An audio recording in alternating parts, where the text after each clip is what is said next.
guys, it's Dory. Welcome back to my YouTube channel.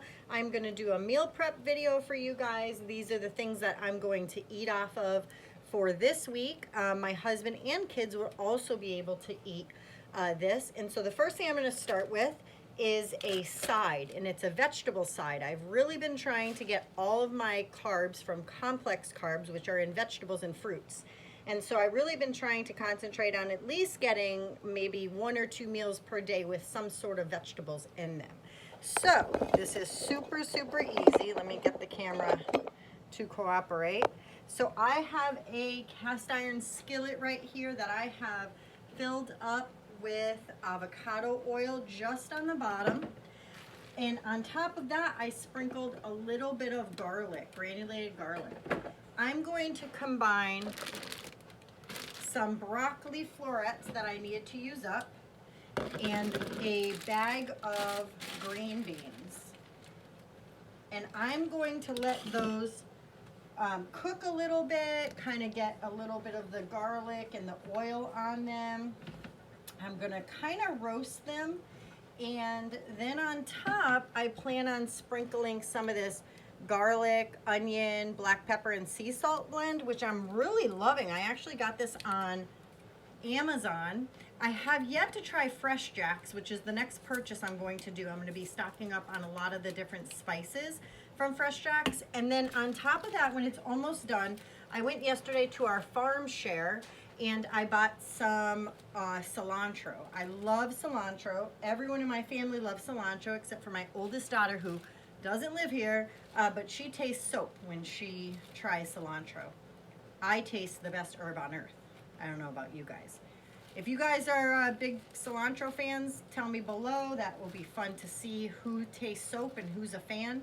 But I'm gonna let this go ahead and just blend together and kind of get some of the avocado oil on it. And then I'm gonna add some seasoning, and I'll be back to show you guys exactly what it looks like when I add the rest of the seasonings. Okay guys, so I have been sauteing this over like medium heat, and I added a little bit more of the avocado oil, but to give this more vitamins and nutrition and collagen, we have some, it's partially frozen because it was in the back of the refrigerator, but it's our bone broth. And so I added a bunch of this here to kind of give it a little bit of like moisture or whatever to kind of cook a little bit better. And then now at this point, I'm going to sprinkle on this garlic and everything seasoning, the one that I told you guys earlier, garlic, onion, black pepper, and sea salt. And I did just place my order for Fresh Jacks seasonings, and I cannot wait to get them. If anybody's watching and you want to try Fresh Jacks, I know Erica from Time to Shrink has a really good discount code. If you go to any of her videos, it's in the bottom description box. You just follow the link. I saved a ton of money, and I just got, you know, the basics, great spices that they have. So I can't wait to start using those. But I'm just going to cook this like this for now, and as soon as it's done, I will top it with the cilantro, and I'll be right back. All right, so this is at the end here. I added a little bit extra of the bone broth, and then this is almost like, it's still crisp. I still like to have my vegetables a little crisp.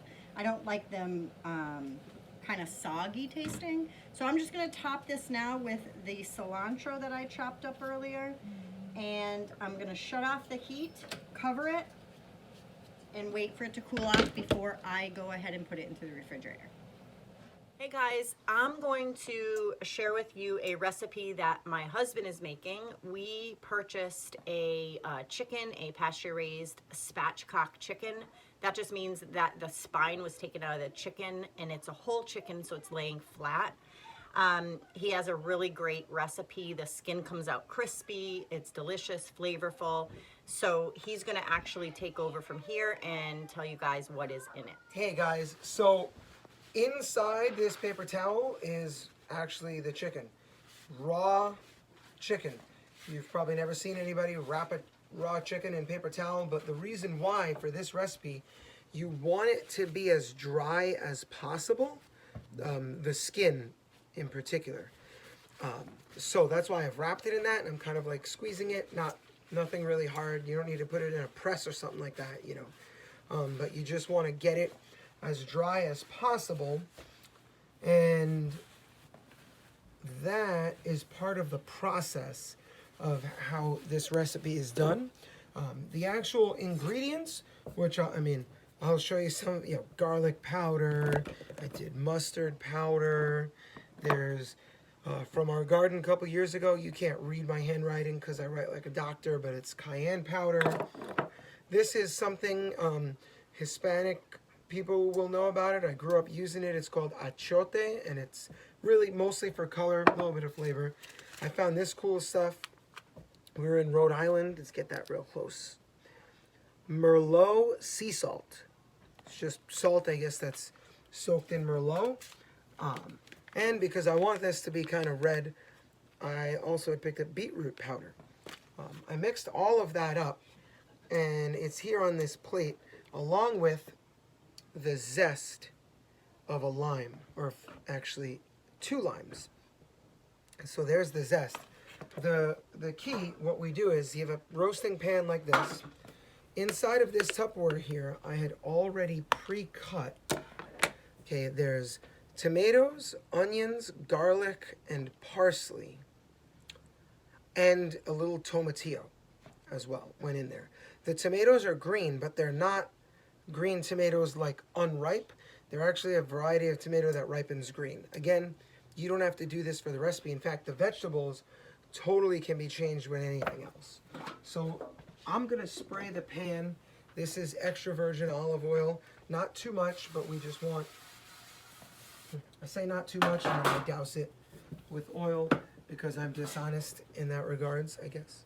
But there it is, nice and shiny with some oil. And then all of that vegetable mixture is actually just gonna go right into the bottom there. Shake it, tap it, whatever you gotta do. And there you have it. So it all kind of sits in the bottom there. All right. Next thing is the limes. Okay, everybody knows how to cut a lime. I'm gonna cut them into quarters like this, and then squeeze the juice. Then drop it in there. Okay, which you may not be totally familiar with. Some of you are confused. You've never seen someone do that, maybe. Not so sure, but squeeze as much as you can. You don't need to see me squeezing a whole bunch of limes, so I will do that off camera in a moment. But the other thing that I'm putting in is we had like a surplus of oranges. You can't eat a lot of oranges if you're following like a ketogenic lifestyle, but our kids can. And because they're not following that lifestyle as much as we are. But the zest is really good. They're a little brown because when I dried them in my oven, someone accidentally turned the oven on. It happens. But I'm just going to take them and crush them up, drop them in there. And it's going to give like a slight orange scent kind of to the chicken. Okay. Again, what's important here is not so much the ingredients, but the method. So we'll be back in a minute with the next step. Okay, guys, so here's the next step. So as you can see, we've put everything in there, crushed up the orange pieces, the tomatoes. I threw the lime segments in there. Of course, I zested that, which was put into the rub. Okay, and again, the ingredients of the recipe are not so important. It's more about the technique. Everybody remembers, you eat chicken, and there's those times where you've had very crispy skin. And you always wonder, you go to a restaurant maybe, crispy skin. You go to, maybe you've had duck at a Chinese restaurant, and it was very crispy skin. And everybody wonders, how do they do that? How do people get skin to be so crispy? This is part of it, which is the paper towel that I talked about before, and dabbing and wiping. Other things you can do to increase the crispiness of your chicken skin would be letting it sit out. As funny as that sounds, and as weird as you might think, oh, that's not safe, but it's it's fine, is sit out covered, but not in a closed Tupperware per se, but with a cover on it so that bugs and things don't get to it. And you'll want to do that just before you're cooking. So you'll do like I've done here, where I've dried it. Then another thing that people do is you could put salt on it, or you could put baking soda. Those are things that tend to, like, they pull moisture out of the skin and help it to get crispy. What you want to do is, if you're going to do something like baking soda, just keep in mind you don't want an acid to be in the recipe, because it will react with the baking soda and actually gives it like a weird, like a neutral flavor. Not in a good way. You're thinking neutral sounds like that's okay, but it's not. It's really hard to describe, but essentially the acid gets neutralized by the baking soda, or the baking soda gets neutralized by the acid. I'm not sure how that works, but either way, it's not good.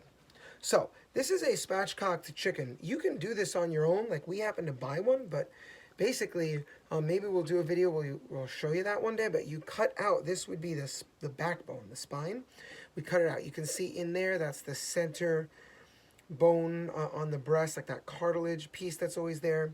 So, but you just basically cut that out and then press down on the chicken, and it spreads like this after cutting that center bone out.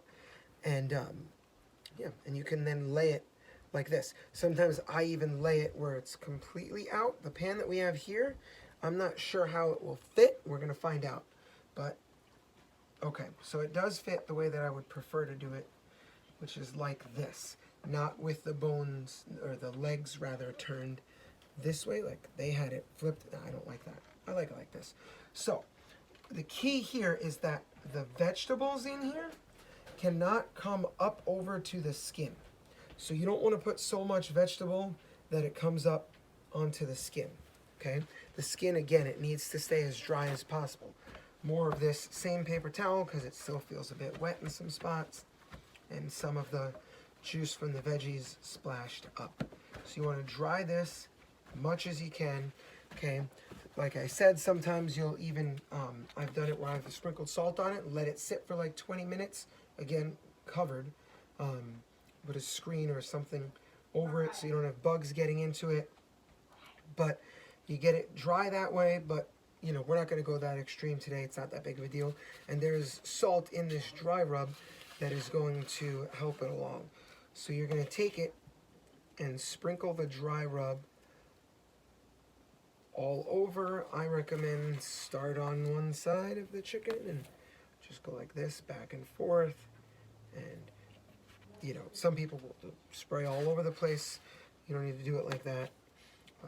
Start in one spot. You want to get, as they say, liberally, right? You want to cover this liberally, which just means a lot. I'm going to put a lot of it on there, and then I'm pressing it down so it sticks onto the skin. No oil is going to go onto this skin. You'll be tempted to. A lot of people think you put oil on it. That's actually not going to help in this case. The natural oil from inside of the animal, the chicken, is going to come out. There's actually oil in chicken skin, and it's going to come out and leach onto the skin, which will then fry it, and the skin will be very dry. The drier something is when you fry it, the better. So barely anything left. Just sprinkle the last bit on, rub it around, press it in, get it really in there. Okay. Make sure also, so you don't have anything burning, that the legs or anything doesn't stick out of the pan. Okay. I've preheated the oven to 350 degrees and uncovered 350 degrees. You're going to put it in, and I can't give you an exact time, unfortunately. It kind of depends on a lot of different things, size of your chicken. So you gotta kind of you gotta have a little bit of knowledge here. Turn on the oven light. Keep looking at your animal. I'm gonna have to wipe down this counter. I'm not sure why I'm even wasting my time doing it with my hands. We gotta spray it. It had raw meat on it, as well as on my hands. So, but you're gonna watch the chicken until the temperature is correct. So if you have a meat thermometer, that's great. You'll insert the meat thermometer into the thickest part of the chicken, somewhere on the leg and the thigh. Once it is like just below the temperature that it's fully cooked, which it'll say on your meat thermometer usually, or look it up online. I don't have that memorized. Then we're going to actually crank up the heat, which we'll show you in a bit. Okay guys, I'm gonna take the chicken out. My husband actually left to go to the farmer's market to pick up some grass-fed beef and stuff. This is the chicken that he cooked, as you guys saw earlier. It smells terrific. I'm just going to go in to see what the temp is. The funny thing about our thermometer is that it doesn't include a temp on here for chicken. It has ham, beef, turkey, pork, beef. So right here, I'm gonna let it go all the way to the top. It says turkey and fresh lamb, medium. And so that's 190 degrees. And so that is definitely cooked because it's already at 190. So the chicken, you can tell, is very juicy. My husband did instruct me to put the temperature up to 400 just to get the skin a little bit more crispy. And we are going to use this avocado oil spray, and I'm just going to coat the top just for the last crispiness to put into the 400-degree oven. So after we do this, the chicken is going to be fully cooked to our liking. It's going to have a crispy skin, and we are going to show you when we cut into it exactly how juicy it is. Okay, here we are. Chicken is, let's bring this a little closer. Look at that. There's light coming in, so it makes it a little hard. I can't see this very well. Oh, I see this big bright spot. Look at that chicken. Guys, it's crisp, and if you could see it, there's juice that all forms in the bottom. So when you think about how this is flavored, right? I don't know if you'll be able to hear, but listen up.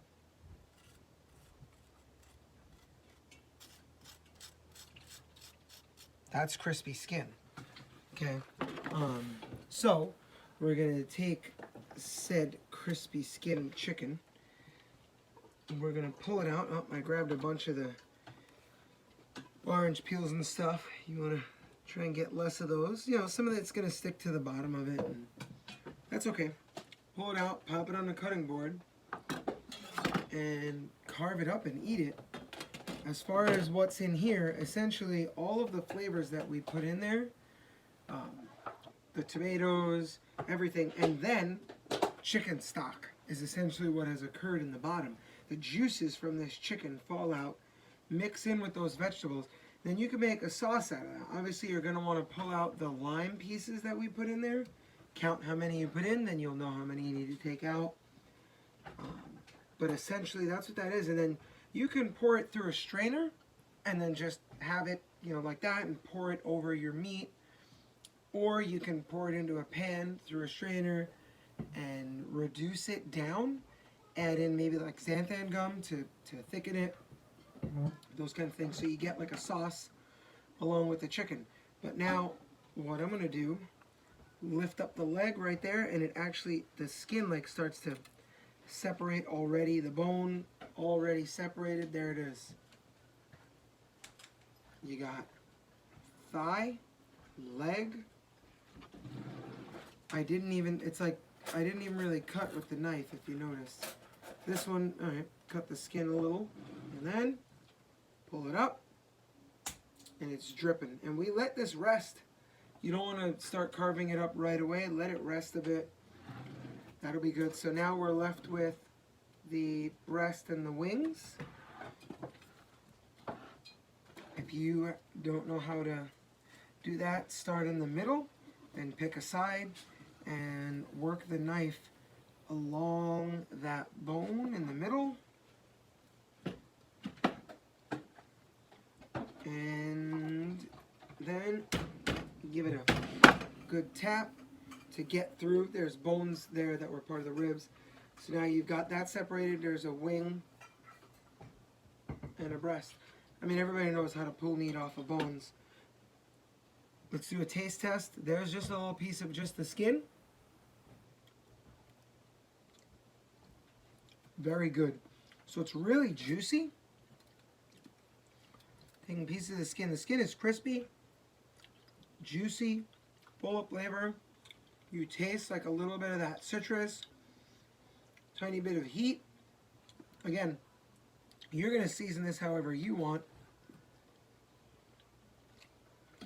Use any sort of flavor combination that you want. The idea again is keep these vegetables off of the skin of the chicken. Get that skin as dry as you can and put a rub on it. Thank you. Okay, here we go. We are working on ketogenic potato and leek soup. Of course, potatoes are not keto. So last night, I took a baking dish. I cut up about half of a kohlrabi and one whole head of cauliflower and about a large sized turnip. Yeah, cut them up, and I put them on a pan with salt, pepper, and oil. I used avocado oil because it's got a high smoke point, so it's not going to burn on you. And I roasted it 400 degrees. It kind of took a while, and then what I learned is that cauliflower roasts a lot quicker. So I had to pull it out and remove the cauliflower pieces and then leave the turnip and other thing, kohlrabi, sorry, I had to think of the name, had to leave those in there and let them roast a bit longer. It had a very sweet smell, still does kind of. You can also smell a little smokiness. The reason why you roast it and you get that char, one is to cook it, but two, it's to mimic the idea of kind of like a fried potato. So you want like that sauteed, like fried kind of flavor. Obviously, as you're gonna see later, it's not really for the texture because it's not gonna have this texture. It's gonna be pureed. We'll get into that. So you want to do that maybe the day before or the same day but earlier. Doesn't necessarily have to cool down. Obviously, this sat in the fridge overnight. We don't need to do that. But also, I've prepped onion, garlic, and parsley. Okay. Some people they don't use the parsley. It's it's kind of up to you. I suppose you could also use cilantro, though that's not really traditional at all in any sense. But yep. So here we go. This is bacon. This is, one moment, uncured, no sugar, no nitrates or nitrites added, applewood smoked bacon. I don't fully understand how they cannot cure it and do all of that stuff. I'm not a food scientist. I just play one on YouTube, so I don't know. So of course I got a knife, and you're gonna take the bacon. This is about half the pack, 6 slices. It really depends on how much that you have, how big of a pot of soup you're gonna make. That's all up to you in terms of how much bacon you want to use. What I'm giving you here is more of a method than anything. So if you cut it just a strip like I did, you'll get pieces like this. For some people, that's good. For other people, they like them cut into like little squares. Like that. It's a preference. So it's up to you. I'm going to cut them into medallions. Mostly because, I say medallions, by that I mean, just long strips. Mostly because I'm lazy and don't feel like doing more cuts than I have to. I'll probably regret that later. Like many decisions in life. But that's okay, we all know about that. That's why we came to the keto diet, because we got overweight through bad decisions. And here now we're trying to make better ones. So, nice sharp knife will make quick work of the bacon. If you don't know that, the sharper your knife is, the easier it is to cut things. So we get that all cut. And here's a fun fact about bacon. If you want to burn your bacon, you get your pan really hot and then you add your bacon in.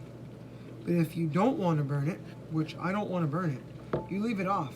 If you notice, we got a glass top stove. I'm putting my hand there just to prove to you and it is in fact cold. It's not on. You don't want it on. You put bacon into a cold pan. That's actually how you render the fat out of bacon, and you don't burn it, and you'll get it to an amazing consistency. A lot of people, like even when we bake it, we put it in the oven. The oven's off, and we preheat the oven to 400 degrees and let it come up to the temperature.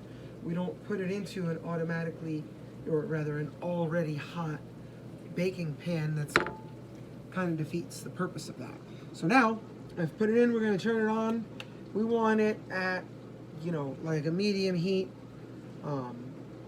medium to low, and you're just going to let it simmer. Of course, I'm not going to stir it with my finger once it comes to heat, so I'll get a spoon. I'm going to wash up my hands. That's going to take a little bit of time to render out, and we'll come back. All right, so as you can see, the bacon has rendered out lots of its fat. There it is, drip, drip, drip. Okay, so we're gonna take the bacon out. You don't wanna cook it too much. And put it into a bowl to set aside. Didn't take long, less than 10 minutes for that to kind of render out. You know, you don't want the heat too high, like you could render it out faster, but you run the risk of burning it, which is not what you want. So we're just gonna scoop it out, and after scooping it out, we're gonna put in that onion and garlic mixture and essentially saute that in the bacon. So I wanna get all the bacon out, because even just leaving one little piece in there to burn can alter the flavor. You know, maybe one piece would be okay, but we don't wanna take any chances. Only the best. All right, so there we go. So now there's onions, garlic, and parsley. It's gonna go in. You're gonna hear the sizzle. There you go. That's a good sizzle. Clean enough. And now we're gonna saute this. Now, you can add in more fat if you'd like here. It's not a bad idea. It's actually what I am going to do. But I'm going to get, I'm going to get some animal fat. One moment. This smells yummy. So delicious. And this bacon was applewood smoked, so it smells incredible. Okay, here we go. Who renders their own beef fat? Did you know that you can leave it out of the fridge? It's shelf stable, even after you've opened the jar. Lasts a very, very long time. Maybe we'll do a video on how we render out animal fat. You can do it with pork fat. You can do it with beef fat. I mean, you can render chicken fat and duck fat and all, pretty much any animal. I guess you could render raccoon fat if you eat raccoons. We don't, but someone does, and perhaps they've rendered the fat. Don't know. But this is beef fat. Anyway, getting back on track here. It's beef fat. We like beef fat. Very healthy, in my opinion. If you can get your hands on grass-fed beef fat, that's even better. Fun fact, grass-fed animals are lower in fat because they don't eat grains, which make them fat. So, add that in, render that up. Do that for two reasons. I chose the beef fat because of the flavor that it will bring. Animal fat will lend a nice flavor to this soup, but I also chose it because I chose to add more fat because we want it to be a little bit higher in fat content, both for health reasons and for cooking reasons. I like high fat foods, not everyone does that, but also it helps these onions to cook better. Of course, when you're sauteing vegetables, you always need salt. We use pink Himalayan salt, and it's got minerals and things in it. Good amount of salt. I usually don't like my food too salty, so I end up under salting, and then it doesn't have enough salt. So I'm really trying to work on salting properly, not too much, not too little. You don't want to put the salt in right away after you put the onions in. Let them saute a little bit, because if you put the salt in right away, it'll pull moisture out of the onions, and then they'll steam rather than cook. Also, don't put too many onions. One onions are actually kind of high in sugar if you use too many of them. Remember, this is a big pot that we're making. This is not a single serving, so you're like, well, if I ate that many onions in one sitting, I'd balloon up. You would, I would too. It's not for one sitting, this is a whole pot. It's gonna last us a while. So we're gonna let that saute a bit. The next thing we're going to do, I like to get these basically till they're all translucent. So let's actually let that sit before we go on to the next step. Okay, so the onions are cooked enough. You don't want them really to start browning. You just don't want that. Slightly different flavor, and the color gets affected. It'll be a little too brown because this already has some brown from being roasted. Remember, this is the cauliflower, the turnip, and the kohlrabi. So now that gets just dropped right in. Look at that, plop. Plop right in. There's some liquid that goes with it, liquid that leached out of those vegetables. And then we're just gonna stir it. Okay, some of the veggies here are like very cooked, like they'll mush up as you're going. Your spoon will just stab right through them. Other ones are actually still a little on the firm side, have a little texture to them. So just stir this up. Essentially, they were from the fridge cold, so I want to warm them back up.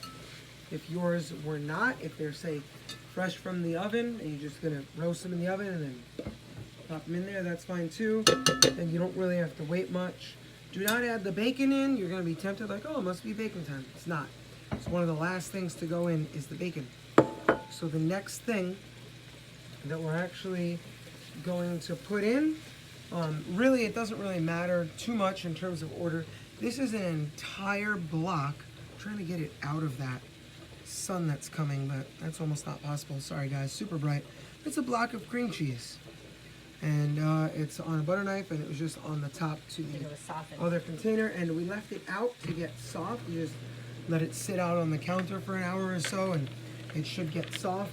You're gonna put it in, and then essentially stir it up, and let that kind of melt and mix with the vegetables.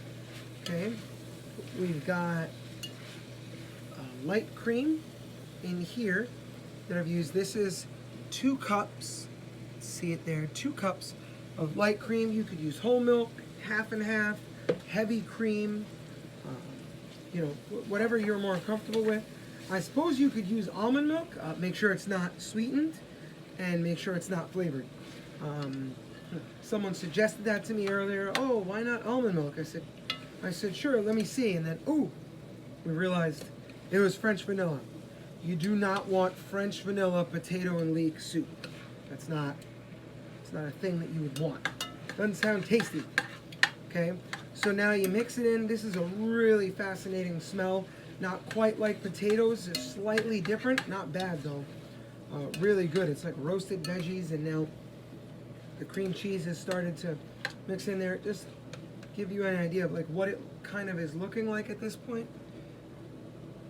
There you go. You see it's got the creamy cheese mixing in with it.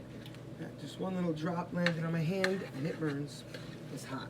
So now, next, you've got, once you get that kind of mixed up a bit, we can go in with stock. I've got, this is bone broth, 2 cups. 2 cups of bone broth. 2 cups of bone broth are going to go in. We may need more liquid. We'll figure that out after. Now we've got the 2 cups of bone broth going in.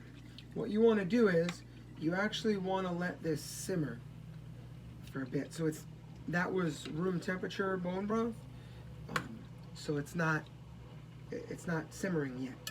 So let it get to a simmer before you'll add anything else. You want to do that. You want to cook what you've got here. Get things that stick to the side of the pot, push them down into the bottom. In this large bowl here, just so you guys know, I don't think you'll be able to really see it. Oh, yeah, you can see it a bit. That is homemade bone broth. It's sort of like Jello, and we leave the fat layer on the top. No reason to take that out. It was part of the animal. It's good for you. So, yeah, the homemade bone broth, which, have we done a video for your bone broth? Oh, well, there you go. There'll be another video coming up. We'll get you guys on some bone broth. It's be a really good video, but wait till this starts simmering, and then we'll go to the next thing. Okay, so we've got bubbling soup. Can you see it bubbling? Of course you can't. But you can see the steam coming up, I think. Not sure how that translates on camera. There it is. It's so hot that if I tried to drink some, it would burn. Of course. But we're not going to do that. So, there it is. Now the pieces actually are still, let's use a knife so I don't burn myself. They're actually still a little firm, still have some texture. Okay? So we can let them cook a bit more so that they have less of a texture. We want them to kind of break up a bit more, but we don't necessarily have to, because we're actually going to puree this whole thing. So at this point that we are here, we have 2 cups, count it, 2 cups. Oh, I should probably show it to you. 2 cups of light cream. Again, you can use whole milk, you can use heavy cream. Suppose you could use almond milk if you wanted. Coconut milk maybe? That would work. But we're just going to pour that in.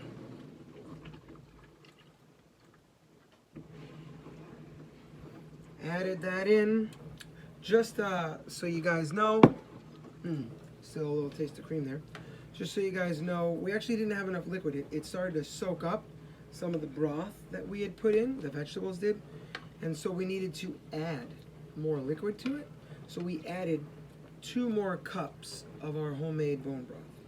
So this is kind of the color. Can you see that? Let's do it. Let's bring this camera just a little bit closer, if you will. Give you guys a good look. There it is. So I'm bringing it up there. You can kind of see that's the color, that's the consistency. Now, what's going to happen is with all the fat that we put in there, it's going to want to separate and everything over time. So the way we combat that is with this new ingredient that we found. You guys are going to love it. We love it. So you'll love it. And if you don't, you know, I don't know what to tell you. You guys like when the phone falls? I don't, but there we go. Okay, so here it is. Sodium citrate. A little goes a long way. I'm going to put some in here, probably about under a tablespoon. Yeah, and it does kind of clump sometimes. We're going to break up those clumps. As I understand it, sodium citrate is a salt that is derived from citric acid. Of course, citric acid comes from fruits, not just citrus fruits, but citrus fruits being the most common.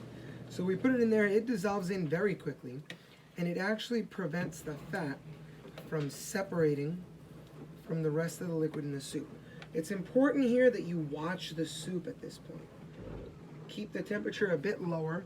Watch it because we've added in all of that cream, and it's going to want to foam up. It was just starting to do that. And I've done stuff like this and had it foams up out and over to the sides, makes a big mess. You lose some of your soup. No good. Don't want that. So good, make sure you're watching the soup.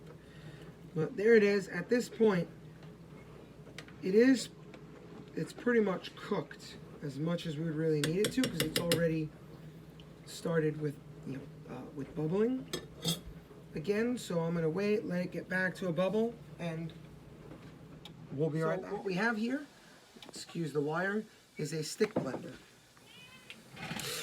Turn it on, it spins. If you don't have one of these, that's okay. You can use a regular blender, you can use a food processor. Any of those things will work. The caution I give you is when you're spinning, once you've dipped it in there and it's wet, don't bring it up out of the pot and turn it on and spin it. Keep it submerged, otherwise it'll splash on you and it'll burn. So we go in.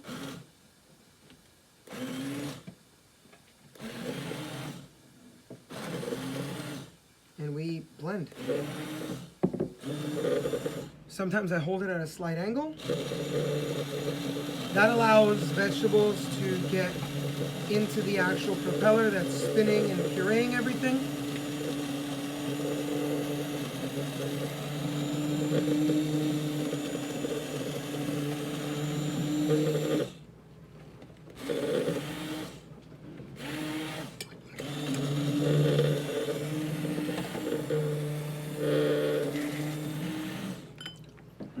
Just had it splash on me. It is hot. It's also tasty. This is a bit dicey, a little difficult to do it this way sometimes if you don't have a very large pot. You got to feel around for all the chunks, the pieces that haven't pureed yet. You want to try and find them and get them trapped under here and then puree them. And I know that they're there because I keep seeing them every now and then. And you want to get it till it's the consistency that you like. Again, like I said, if this doesn't work, you can go ahead and put it in a blender, which I may end up doing because I'm not sure that this is giving me the exact consistency that I'm really looking for.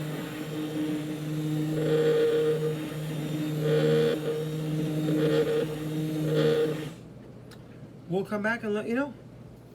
All right, guys, what we have here, it was a little grainy. As you can see, there is still some chunks, but those are soft. The knife goes through them, so you can see that they're soft.